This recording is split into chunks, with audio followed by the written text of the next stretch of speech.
The next question from the floor. Bhante, you mentioned earlier of the Buddha, Buddhist soul. Can you elaborate on that? Controversial question. Recently, somebody sent me or sent us this. I think what's through WhatsApp, or I think it must be WhatsApp, about a doctor, I think a surgeon in UK of Indian descent. He was a very successful surgeon and made a lot of money, and so he was very busy. So sometimes patients, ask him some questions. Very quickly he would dismiss them.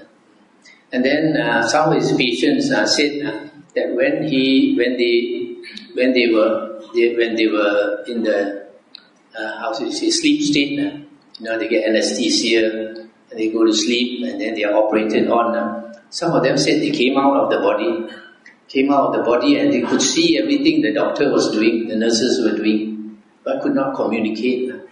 So he listened to them. He didn't quite believe because he didn't have any religion. So when he was maybe around 60, he I think had prostate cancer or something, and they operated on him. And then to his surprise, during the operation he came out of his body and he went up to the ceiling and he looked at his body and he asked himself, how come I have two bodies? I'm up here and I'm down there. And then after a while, he found a force pulling him, and he apparently he was going towards hell. And when he went to hell, he saw beings screaming and crying and all that. And then he wanted to run away, but the force did not allow him to run away. And the voice said to him, you have been a very selfish man this lifetime. Then he realized, And luckily, he managed to come back. After that, it seems he gave up his job. So there are some people who experience this. And one old devotee told me, one of the aunties, if you listen to my Dhamma talks, you would have heard this. This auntie had a very nasty temper. And 2 days before she died, she was sleeping and the Dracula teeth came out so long. 2 Dracula teeth came out so long. And the children tried to cover it, could not cover it. 2 days later, when she died, the Dracula teeth disappeared. Now what does it show? It shows that the soul inside, the spiritual part of us, there is a body inside. In Hinduism, they call it the astral body. So this astral body is not alien to Buddhism. The Buddha said that he has the ability to draw out his astral body. And sometimes his disciples are meditating and falling asleep like Moggallana. The Buddha goes to them and then asks them to make effort. So the Buddha is able to take out the astral body and come back, the golden body. So again, it is said in the suttas, if somebody karma is so bad that he is going, after death, is going to be reborn in hell, what happens is that the hell beings come up and drag him down to hell. This is in the sutta. So what do they drag? It's not the body they drag. They drag the soul down to hell. The soul is just like our human body. This is a flux of energy. So in fact, before we became humans, we were that spiritual body. Because in the sutta, the Buddha said, for you to take birth as a human being, first you need 3 conditions. Mother and father must come together. Secondly, mother is in season. Thirdly, the Gandhava is there. That being who is going to be reborn in the womb is there. So once the egg is fertilized, this being will go into that egg and then that egg will grow. If that being does not go into that egg will not grow. So in books, some books they say consciousness. It's not just consciousness, it's the 5 aggregates going inside. Because in the suttas, the Buddha said you cannot have consciousness without the 5 aggregates.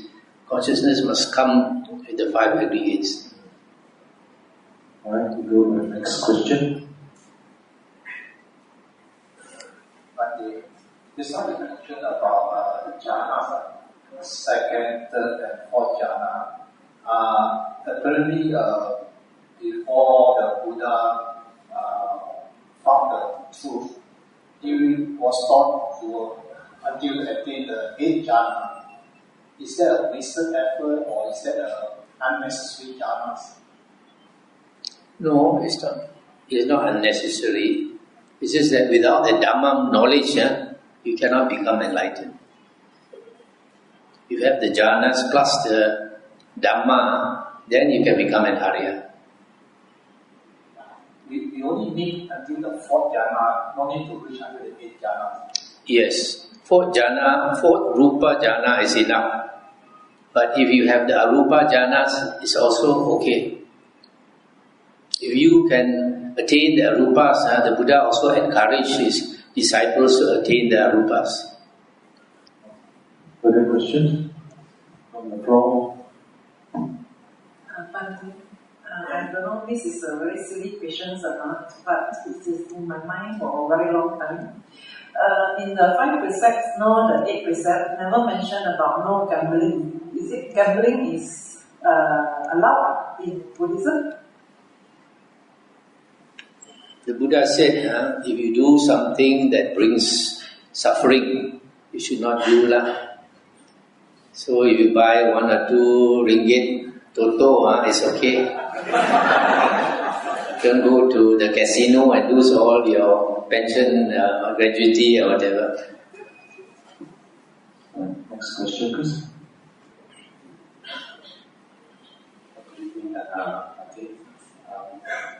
Just now there was the questions on anatta. So on the first stage of the sainthood, the first factors that were eliminated is the Sakaya Ditti. How do you reconcile that with anatta? Sakaya Ditti is identity view. Identity view means you identify yourself with the body and the mind. So you take the body and the mind to be the self. That's what ordinary people do. Putujana will take that. But when you have understood the Dhamma, then you realize that everything is changing.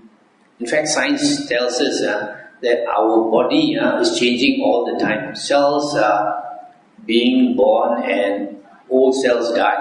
So the Buddha said our body is just like foam. You know, when you wash your clothes, you use fab or something, you stir the water and a lot of foam forms. If you look into this foam, you find bubbles breaking as new bubbles are rising and old bubbles are breaking. So our body is exactly like that. So science tells us that every 7 years, all the cells in our body are changed. So the body that you had 7 years ago is different from the body you have now. All the cells are different. So the mind is changing even faster. So when we understand that, then we realize the body cannot be I, it's just a shell only. We are hiding in this shell. And the mind also. So when you realize that, then you eliminate this factor, Sakaya Ditti, but you still have a self. You still have a self. Only the Arahant has no self. So there is Anagamin in the suttas. He said that he realizes that these 5 khanda, body and mind, is not the self, but he still has a self which is associated with the body and mind. But you can't pinpoint where. How is it that at that stage, because for conceit, let's say conceit, it's only eliminated at the 4th stage. Yeah. Right? So it doesn't mean that at the first stage the person can still feel has conceit in it.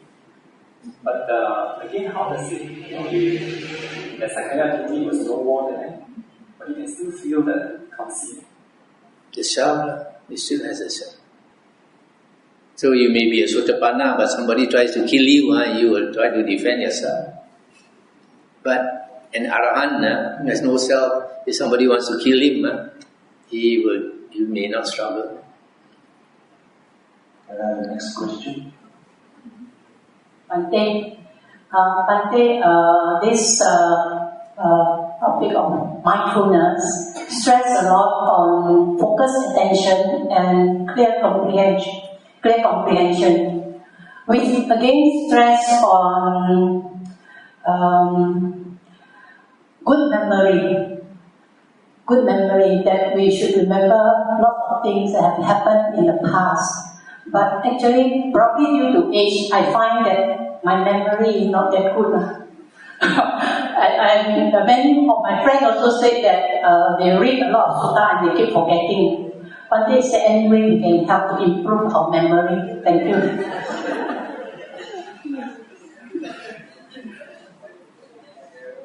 One way is to take alpha-lipoic acid. Another way is to meditate more. And then as to forgetting the suttas, keep listening every day, keep listening.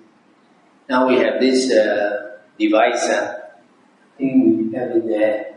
You can get 30 ringgit, you get one player plus the SD card, contains about 300 hours of Dharma talks.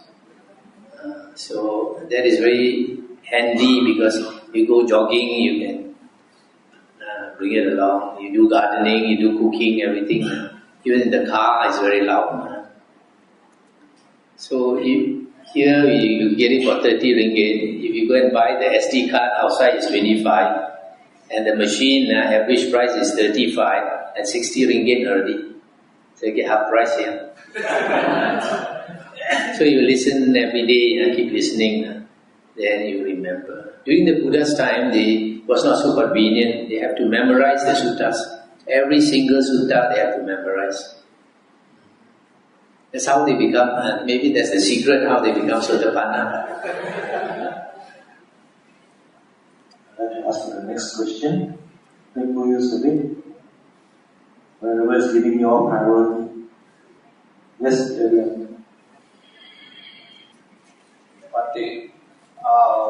what are the criteria that we need to consider when you want to attend a meditation retreat in respect of the meditation teacher and also the type of meditation?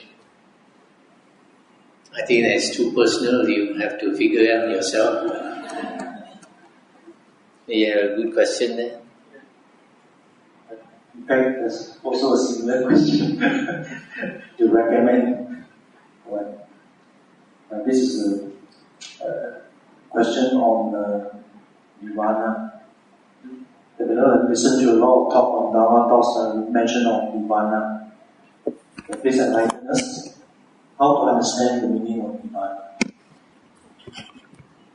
It is said that when a person attains Arahanthood, he attains Nibbana.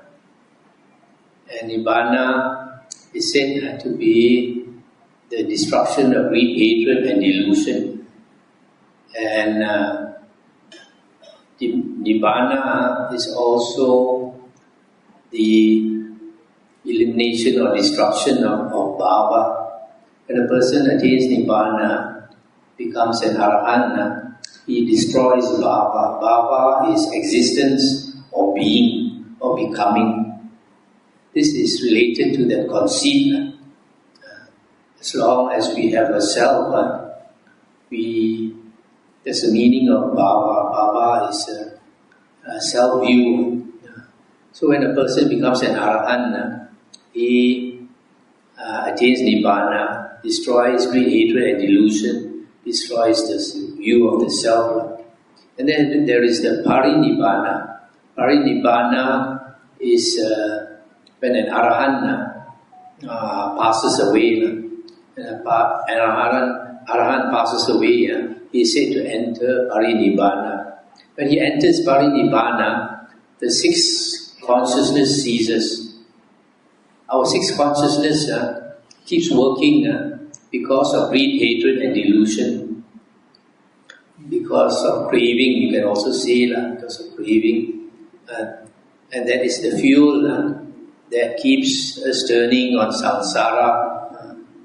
So, an arahant has destroyed that fuel, that greed, hatred and delusion that keeps us turning on samsara. So when the arahant passes away, the sixth consciousness does not continue.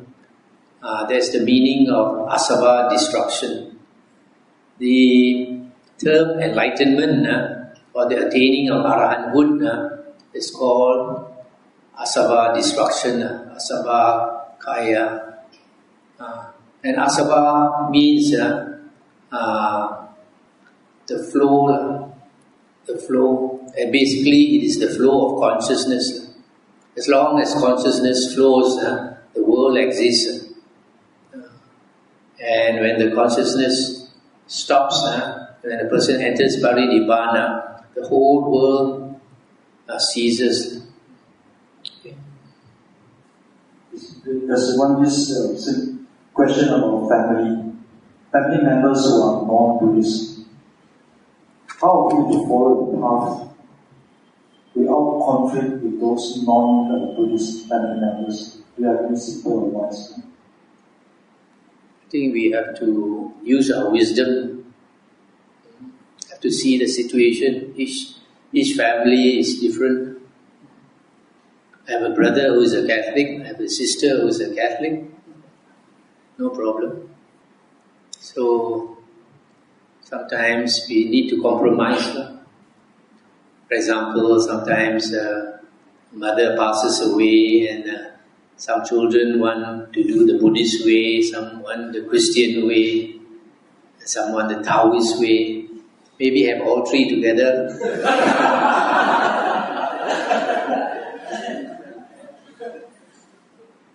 You have any question? What is your definition for Buddhist wisdom? What is my definition for Buddhist wisdom? I think that is stated by the Buddha in the suttas. When he talks about wisdom, the Buddha says the ability to see arising and passing away, anicca, the ability to see impermanence in the world. And if you see impermanence and then you realize a danger in the world, you realize impermanence gives us suffering. Those things that we love, we like to cling on to it, but things are beyond our control. So if we want things our way, then we will suffer. Sometimes even in a family, you cannot always have your way. Sometimes you have to compromise, and there's harmony. Okay. Any more question on the floor? Yes, there is one in the front. Bande. Just now, Bande was mentioning about Sotapan being perfect in Sila. Yeah, so is it an indicator that the Sotapan, who is a Sotapan, will be meticulous in the 5 precepts? Like he will not kill, and he will not drink alcohol, and he will not go to others. Okay. The Sotapanna has the Aryan Sila, and Aryan Sila is found in the Aryan Eightfold Path. It consists of 3 factors: right speech, right action, and right livelihood.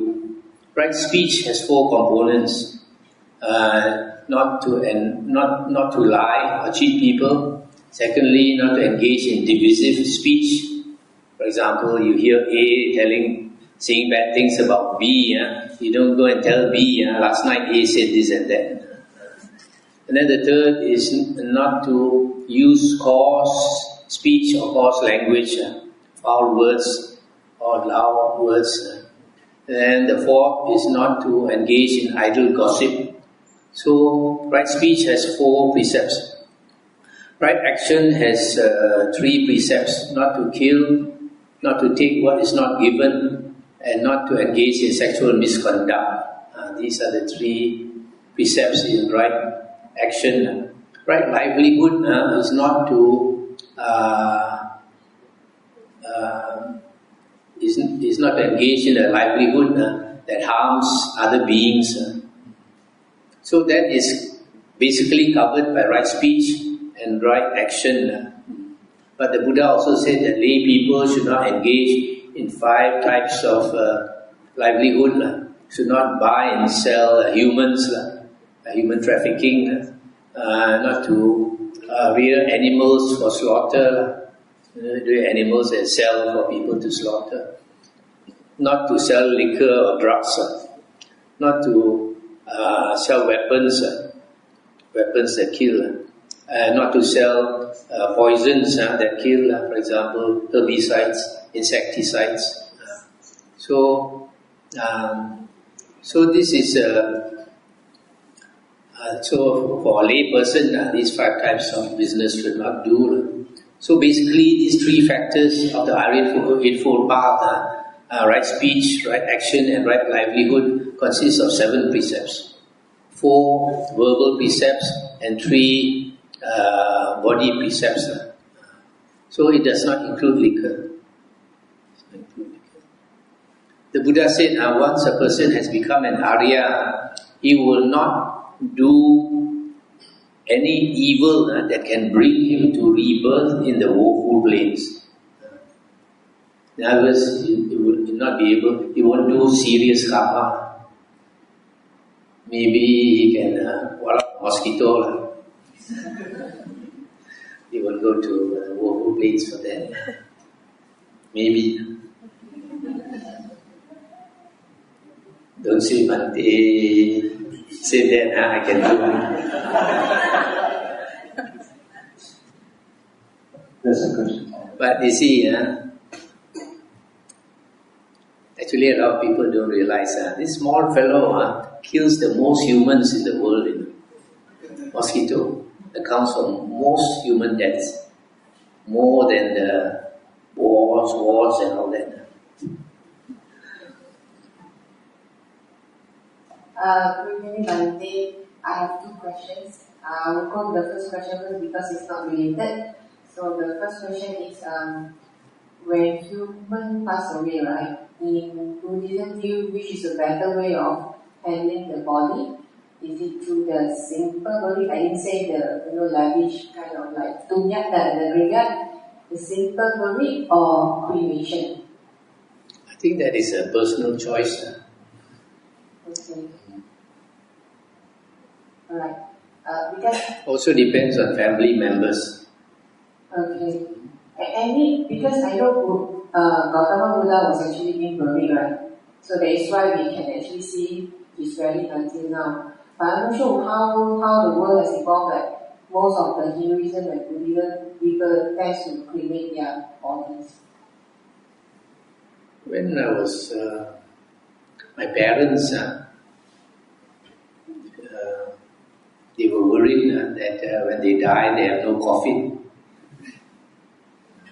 So they paid every month or every year to an endowment fund to make sure that they get a proper burial.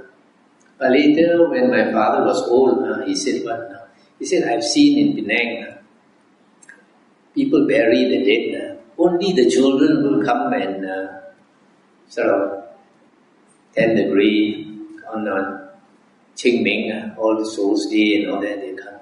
The grandchildren won't come. So I said, no point now, go and bury. He said, burn and throw in the sea.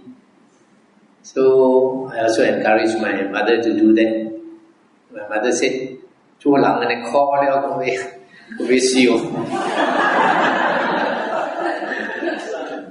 Life as a human is already so much suffering. And want to burn some more is even more suffering." But eventually she agreed, burn and throw in the sea. That's the easiest way. Because when I read from the internet, there are certain religions saying that it's better to bury because you actually return it actually can be a fertilizer to the soil. No, most religions they want to bury so that on the day of resurrection they'll come up again. Yeah. Okay, second question, Bante. Let's say we know people who is actually a free thinker, but we can see they are suffering. Like for example, people may actually suffer in a midlife crisis. How do we help them? Like some people they actually will come to how to say they are lucky enough to maybe to know Buddhism. I think myself one of them. That we can actually use some like meditation or what so many ways. But there are people who actually free thinkers. So how do we maybe they even we actually share with them about the good thing of having meditation, but because of not having the action, so they don't see. So is it through the praying or how? Dukkha, suffering is the best teacher. When we suffer, then we start looking, why me? So, for a lot of people, they don't suffer to that stage where they start looking. So, if you try to help them, it depends on whether they want you to help or not. A lot of people, they think, I take more salt than I take rice. So, a lot of people don't want to be helped. You can try that. Depends on their karma. Question from the phone?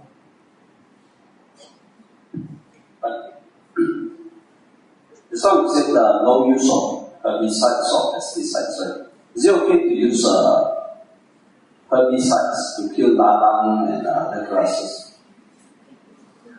Try not to, because you'll go into the ground and then when it rains, we'll go with the water and all that. In our monastery, we don't use. So we get a lot of grasshoppers and ladybirds and all this. We have to call the last question. So we want me to thank. So last question, take this opportunity.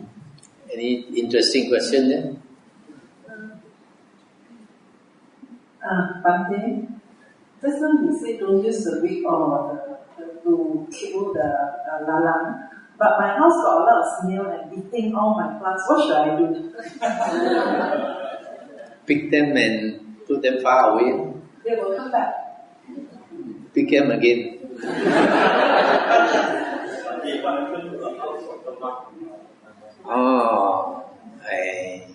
That's a very difficult decision you have to make yourself.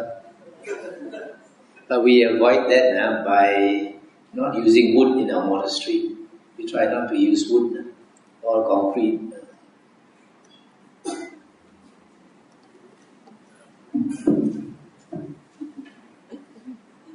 I think just to clarify this on the question of wisdom. If you read Majjhima Nikaya 111, there's so many adjectives there. Penetrative wisdom, keen wisdom, deep wisdom, sweet wisdom. What do they all mean? It means the fourth jhana. All mean the fourth jhana. Yeah. In the suttas. Majjhima Nikaya, so many types of wisdom. Basically, when you have the fourth jhana, then the Buddha says everything becomes so clear, and then you have all this wisdom. Okay, thank you. Thanks. That's the end of our